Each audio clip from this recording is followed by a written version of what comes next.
शब्बर ज़ैदी साहब माहिर माशियात हमारे साथ मौजूद हैं, उनसे इस पूरी सूरत हाल पर गुफ्तगू करते हैं। शब्बर साहब, ये महंगाई का जो मसला है, ज़ाहिर एक आम आदमी इससे शदीद मुतासिर हो रहा है, ये मसला है क्या? बुनियादी नुक्ता इस पर, बुनियादी जो दलील है वो है क्या? कैसे इस महंगाई को रोका जाए, कम किया जाए? हुकूमत की इंटेंशन नहीं है, इनकॉम्पिटेंस है हुकूमत की, असल मसला क्या है? देखिए, बात यह है कि महंगाई जो है वो रिजल्ट है, महंगाई वजह नहीं है। जो पाकिस्तान की माशी बदहाली है उसकी वजह से पाकिस्तान महंगाई की तरफ जा रहा है। उसकी बुनियादी, उसको और आसान कर देता हूं मैं कि जब आपका जो पेट्रोल है उसको जो अब हमारा रुपए की कीमत गिरती जा रही है, तो हमें जो पेट्रोल लेना पड़ रहा है बाहर से, वो हम महंगी कीमत पे लेते हैं और महंगी कीमत पे देते हैं। और जो लोग हैं उनकी क़ुव्वत खरीद नहीं बढ़ती, तो वो महंगाई हो जाती है। तो महंगाई जो है वो रिजल्ट है, वो बुनियादी तौर पर कोई वजह नहीं है।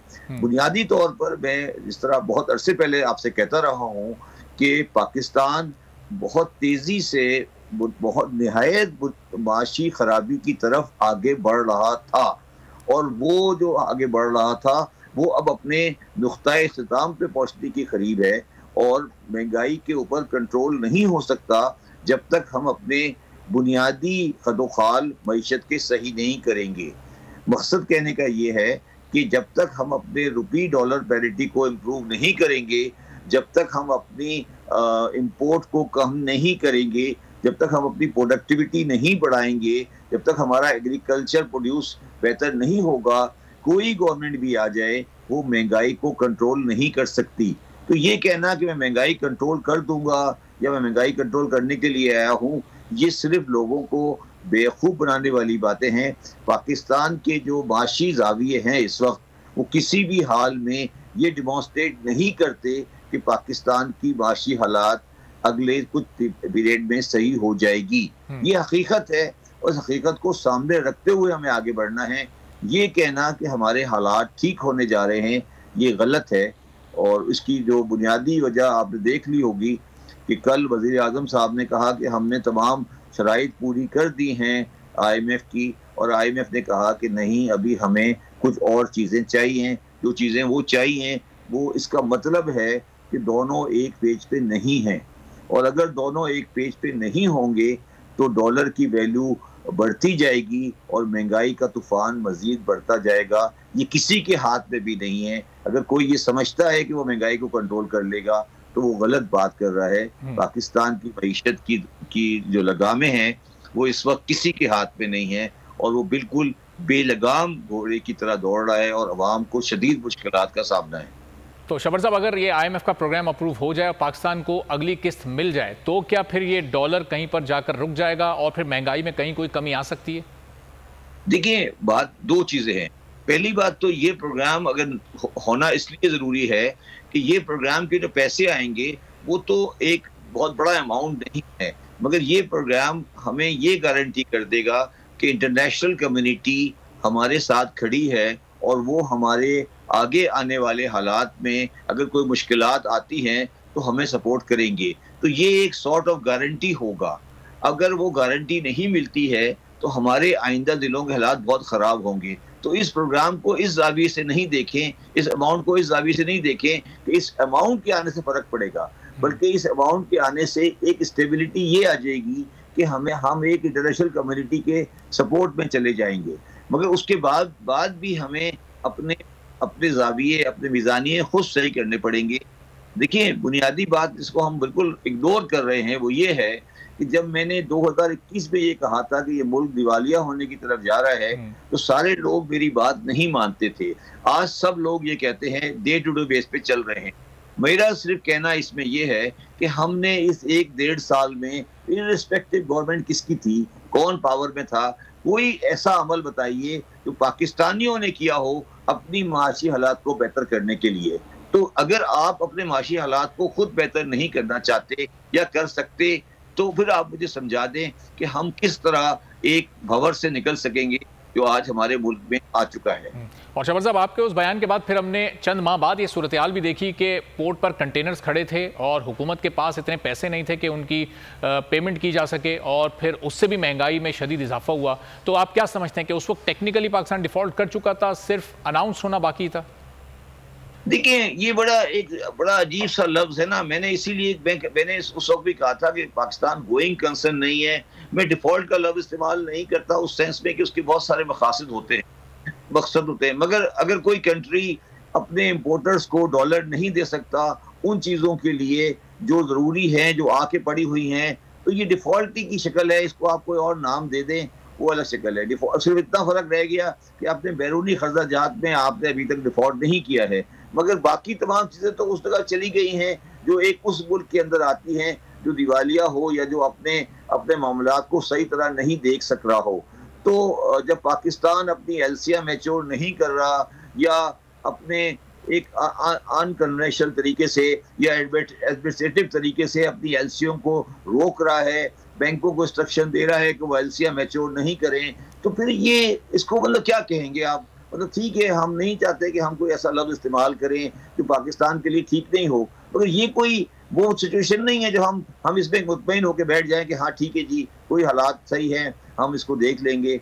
मगर अफसोस की बात इस सारे खेल में ये है कि ना अपोजिशन और ना गवर्नमेंट, ना जुडिशरी, ना एस्टेब्लिशमेंट के सामने इस वक्त कोई माशी मसला है और वो पता नहीं क्या कर रहे हैं। मैं तो मेरी समझ से बालातर है। और शब्बर साहब, इस माशी बहरान से निकलने का एक हल आपने ये भी बताया कि इंपोर्ट को भी थोड़ा सा कट डाउन करें, थोड़ा कम करें, इंपोर्ट बिल कम होना चाहिए। लेकिन पाकिस्तान का इन्हिसार इंपोर्टेड ऑयल पर है, पाकिस्तान की इंपोर्ट का एक बड़ा हिस्सा ऑयल है, तो कैसे उसको कम किया जा सकता है? कोई स्ट्रेटजी, कोई प्लानिंग उस सिलसिले में आपके जहन में मौजूद है? देखिए, बात यह ना कि हमारा जो ऑयल का या कंजम्पशन है, हमें वो कम करना है ना। आप मुझे बता दें कौन सा मुल्क है जो डे लाइट इस्तेमाल नहीं करता? अभी गर्मियां आ रही हैं, आपके दिन बड़े होंगे, आप बड़े दिन को इस्तेमाल करें, बिजली की कंजम्पशन को, दुकानों को शाम को 6 बजे बंद करके आप कंजम्पशन को कम करें। अब हम क्या करेंगे? हम गर्मियों के दिनों में 12 बजे उठेंगे और रात को 12 बजे तक जागते रहेंगे और शाम को जाके दुकानें खोलेंगे। तो ये तो नहीं चल सकता ना। इस तरह के मुल्कों में ये नहीं हो सकता। हमें ये तो नहीं हो सकता कि प्राइम मिनिस्टर के पास और chief justice of the supreme court और सबके पास मर्सिडीज गाड़ियां हों, किसी के पास BMW हो। आप मुझे बता दें कि जो असेंबली के मेंबरान हैं, जो सारे 342 मेंबरान हैं, वो कौन सी गाड़ी में आते हैं? तो अगर वो गाड़ियां जो हैं उनका पेट्रोल कंजम्पशन देखें आप, और पाकिस्तान की गवर्नमेंट के पास इस वक्त 1,24,000 से ऊपर गाड़ी है। इस वक्त वो गाड़ियां पेट्रोल खर्च कर रही हैं। इस तरह तो अगर ये सब चीजें चलती रहेंगी तो मुल्क तो तबाही की तरफ जाएगा। इसमें ऐसे हालात में ये मुल्क थोड़ी चल सकते हैं। मतलब ये बातें हम करते रहते हैं, बैठ के लोगों को मुख्तलिफ बेवकूफ़ बनाते रहते हैं। 1,24,000 कार्स है इस वक्त जो गवर्नमेंट ऑफ पाकिस्तान के पास है टोटल, और उसका सारा पेट्रोल गवर्नमेंट पाकिस्तान बियर करता है। वो कौन इस्तेमाल करता है, किसके लिए इस्तेमाल होती है, क्या होता है, कौन सी गाड़ी है, ये सब चीज़ें, ये मुल्क इन चीज़ों की वजह से तबाह हो गया है। मगर तबाही के बाद भी हमारी आंखें नहीं खुली हैं। हम अभी तक यही देख रहे हैं कि क्या हो रहा है। कोई कहता है कि 3-4 का फैसला है, कोई कहता है 5-3 का फैसला है। हम इसी चक्कर में लगे हुए हैं कि सुप्रीम कोर्ट में 3-4 का फैसला हुआ या 4-3 का फैसला हुआ। ये इस तरह की चीजों के साथ, मतलब ये जिन इकदाम की आप बात कर रहे हैं, आपको नहीं लगता ये तो इनकलाबी इकदाम हैं? अपनी मुराद को कौन छोड़ेगा? चाहे वो सरकार में किसी भी पोजीशन पर मौजूद हो, तो कोई ऐसा शख्स होगा जो खुद अपना फ्री पेट्रोल या फ्री गाड़ी या दूसरी सहूलतें छोड़ देगा और मुल्क की खिदमत में उनको सर्व करेगा? नहीं, खिदमत की बात नहीं है। देखिए, एक अमेरिकन इकोनॉमिस्ट ने अभी एक प्रेस कॉन्फ्रेंस की है। उसने कहा है कि ये जो अमीर मुल्कों के, गरीब मुल्कों के जो ब्यूरोक्रेट हैं, जो पॉलिटिशियन हैं, ये तो इनको तो इस सारे हालात में फायदा होता है। ये नहीं चाहते कि मुल्क के अंदर भलाई आए। देखिए, पहले आप ये बात समझें कि ये जो आप कह रहे हैं ना, जो पावर वाला नहीं है, जो पावर में नहीं है, जो पावर में नहीं है, ठीक है। चलें, शब्बर ज़ैदी साहब हमारे साथ मौजूद है, माहिर माशियात। अगर आपको ये वीडियो पसंद आई है तो लाइक पर क्लिक करें। हवाए नफ्स की है हुक्मरानी, लुटेरा कर रहा है पासबानी। बोल न्यूज के मार्केटिंग हेड आकाश राम ताहा लापता, तफ्तीशी इदारे जवाब देने से कासिर। अहले खाना परेशान, बेटे की जुदाई में मां गम से निढाल। जो बच्चो हिंदू हुआ पर आए थे जो को पाकिस्तानी, मुझे मेहरबानी करे पंहिंजो आकाश वापस कयो। हुकूमत से बेकसूर और मुहिब्बे वतन बेटे की बाजियाबी के लिए फरियाद। आकाश राम के अगवा के खिलाफ अहले खाना की जानिब से सुप्रीम कोर्ट में दरख्वास्त दायर। सुप्रीम कोर्ट के चीफ जस्टिस उमर अता बंदियाल से आकाश राम के अहले खाना की जल्द समाअत की इस्तदा। समी इब्राहिम और सिद्दीक जान का सुप्रीम कोर्ट के बाहर एहतजाजी कैंप का ऐलान कि सोमवार के दिन से हम सुप्रीम कोर्ट ऑफ पाकिस्तान के सामने कैंप लगाएं और हम सब सुप्रीम कोर्ट ऑफ पाकिस्तान के सामने बैठ जाएं और उस वक्त तक नहीं उठेंगे जब तक आकाश वापस नहीं आए। मुश्किल की इस घड़ी में आलमी मीडिया ने भी उठाई आवाज। CNN, आज तक, इंडिया टुडे, टाइम्स नाउ समेत आलमी मीडिया ने आकाश राम के अगवा के खिलाफ दिया बोल का साथ। उफ क्या जुल्म है, बोल इंसाफ का मुंतजिर। सब्सक्राइब करें और बेल दबाएं ताकि कोई खबर रह न जाए।